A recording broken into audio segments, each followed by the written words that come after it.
Happy Friday friends. শুক্রবার ছুটির দিন, সবাই একটু দুপুরবেলা স্পেশাল খাবার করে, চলেন আমরাও করি। দেখতে তো পাচ্ছেন মাটির হাঁড়িতে মাটকা মাটন হচ্ছে। তো মাটকা মাটন কখনো করি নাই, এটা ছিল একটা দইয়ের হাঁড়ি। তো যাই হোক, এটাতে দই পাতা হয়েছিল না, যার কারণে ছিল মাটকা মাটনটা আমি অথেন্টিকভাবে করি নাই, মানে মাটির হাঁড়িতে মাটন রান্না করেছি, এই যা। তো যেটাই মানে নর্মাল কড়াইতে করি সেটা হচ্ছে মাটির হাঁড়িতে করেছি, আমি দম টম দেই নাই। তো দেখেন কিভাবে রান্না করি, চলেন দেখি। এখানে মাটন আর ইলিশ মাছ ভিজিয়ে নিয়েছি। তো এই তো মাছটা আগে মাছের একটা তরকারি রান্না করব বেগুন দিয়ে, শুধুমাত্র বেগুন দিয়ে। তার জন্য মাটনটার জন্য আমি হচ্ছে হাঁড়িটা আগে প্রিপেয়ার করে নিচ্ছি, কারণ যে কোনো মাটির হাঁড়ি আগে একটু তাপ দিয়ে নিলে ভালো হয়। ফেটে যাওয়ার সম্ভাবনা থাকে মাটির হাঁড়িতে, যদি তাপ দিয়ে নিই তাহলে না ফাটার সম্ভাবনাটা মানে এটা আরও মানে গ্যারান্টি হয়ে যায়। তো যাই হোক, একটু তাপ দিয়ে নিচ্ছি। তারপর হচ্ছে এইদিকে ইলিশ মাছটা আমি কেটে ভেজে নিয়ে মানে সামান্য একটু শুধু তেলে দিয়ে এপিট উপিট করে, মানে 30 সেকেন্ডও না, আই থিঙ্ক 10 সেকেন্ড হবে, মানে অন্য মাছগুলো দিতে যতটুকু সময়, উল্টে তারপরে হচ্ছে বেগুনটাও ভেজে নিলাম ওই তেলে, অবশিষ্ট যে তেলটা ছিল সেই তেলে বেগুনটা ভেজে নিয়ে তারপর হচ্ছে তরকারিটা হচ্ছে ফোড়নে দিয়ে দিলাম জিরা, সাদা জিরা, তারপর হচ্ছে একটু জল দিয়ে দিলাম, কাঁচা লঙ্কা, আর এইদিকে শুকনো মরিচের গুঁড়া, হলুদের গুঁড়া দিয়ে মাছের তরকারিটা রান্না করে নেব। সিম্পলভাবে রান্না করেছি।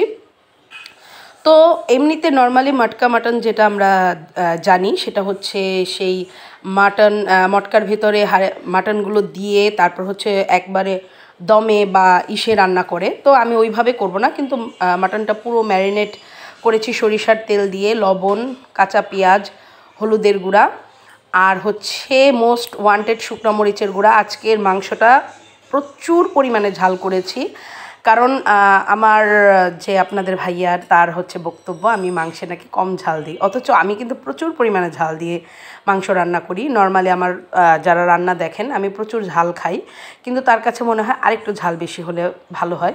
তো যাই হোক, তার জন্যে আজকে শুধু রান্না করা। অন্য বাচ্চাদের বলেছি তোমরা আজকে অন্যান্য কিছু খাও, কিন্তু মাংসটা তোমাদের জন্য আজকে না। তো এই তো মাংসটা ভালো করে মেখে নিলাম, মেখে তারপরে এটাকে 10 মিনিটের জন্য আমি করে রাখবো।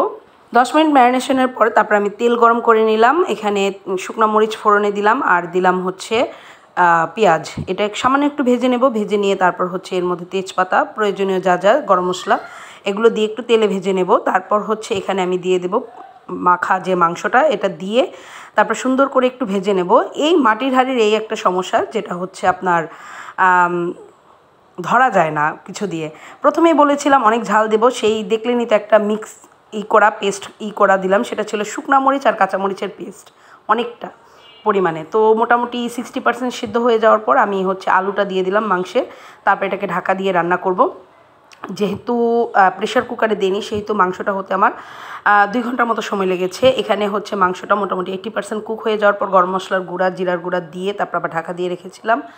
তো খাবার আগে 10 মিনিট পূর্বের এই মাংসের লুক আমার ফাইনাল। ভিডিও ভালো লাগলে অবশ্যই লাইক দেবেন, টাটা বাই বাই। আর দুপুরে কে কী খেলেন অবশ্যই কমেন্ট করবেন।